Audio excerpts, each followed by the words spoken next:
यदि सीखने की इच्छा हो तो इंसान हर जगह से शिक्षा ग्रहण कर लेता है। शिक्षा प्राप्ति का मुख्य स्रोत अपनी अंदरूनी जिज्ञासा ही है। जब तक इंसान किसी भी वस्तु या कार्य में अपनी जिज्ञासा नहीं दिखाता, तब तक उसको पूर्ण शिक्षा की प्राप्ति नहीं होती। जीवन की सीख लेके हम अपने जीवन को सुधारने और आगे बढ़ने का ज्ञान प्राप्त कर सकते हैं। कहते हैं इंसान का जीवन ही उसका सबसे बड़ा गुरु है। हमें जीवन की सीख जो मिलती है वही हमें असल मायनों में और सब मुश्किलों को पार करके सफल बनाना सिखाता है। विद्यालय की शिक्षा ऐसी होती है कि इंसान एक बार ग्रहण कर ले तो उसे यह पता चल जाता है कि आगे आने वाली मुश्किलों और कठिनाइयों का सामना कैसे करना है।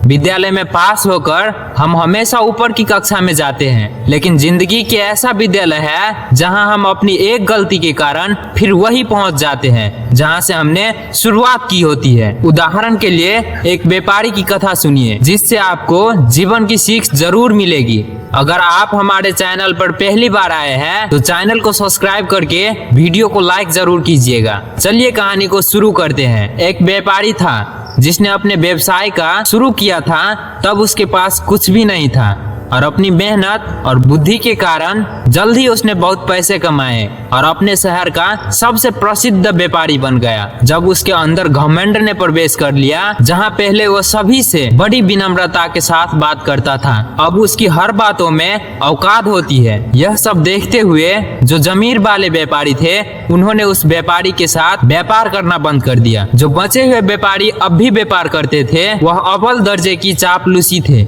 उनके काम करने का एक ही लक्ष्य था, वह उस व्यापारी की चापलूसी कर उसे उधार मान लेते थे। समय इसी तरह चलता रहा और वह व्यापारी कंगाल होने की कगार पर आ गया। जब उसे इस बात का एहसास हुआ, तब तक बहुत देर हो चुकी थी।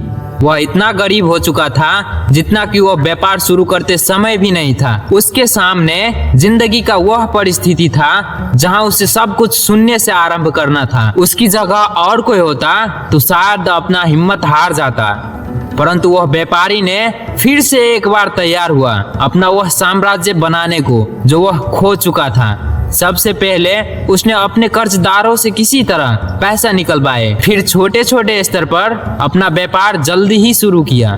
लेकिन इस बार उसे पहले से ज्यादा मेहनत करनी पड़ रही थी। इसका कारण था उसका पुराना व्यवहार जो बदल तो चुका था, लेकिन इस बात को दूसरों तक पहुंचाने में उसे काफी मुश्किलों का सामना करना पड़ रहा था। लेकिन अपनी पिछली गलतियों को न दोहराते हुए वह देर से ही सही एक बार फिर एक प्रसिद्ध व्यापारी के साथ उन लोगों के लिए एक उदाहरण बन गया था जो सब कुछ आने पर अपनी जड़ों को भूल जाते हैं जहां से उन्होंने शुरुआत की होती है। जैसे जैसे इंसान ऊपर की ओर बढ़ता है, उसे अपनी मजबूती बनाए रखने के लिए अपनी जड़ों को भी नीचे तक पहुंचाना पड़ता है, अर्थात उसे अपना विनम्र स्वभाव बनाकर रखना पड़ता है। नहीं तो वक्त की तेज आंधियां उसे उखाड़ फेंकती है और दोबारा अपना अस्तित्व बनाने के लिए उसे पहले से अधिक संघर्ष करना पड़ता है। ये सब लिखते हुए मुझे अचानक ये वचन याद आ गया कि अगर सीखना है तो दूसरों की गलतियों से भी सीखो।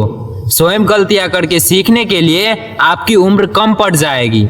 दोस्तों, उम्मीद है इस कहानी से आप कुछ न कुछ जरूर सीखे होंगे। आप अपने विचार हमें अवश्य बताएं, हमें आपकी प्रतिक्रियाओं का इंतजार रहेगा। तो चलिए मिलते हैं नेक्स्ट स्टोरी में। तब तक के लिए बाय बाय। जाते जाते वीडियो को लाइक करके चैनल को सब्सक्राइब भी कर दीजिएगा, इससे हमें प्रेरणा मिलती है।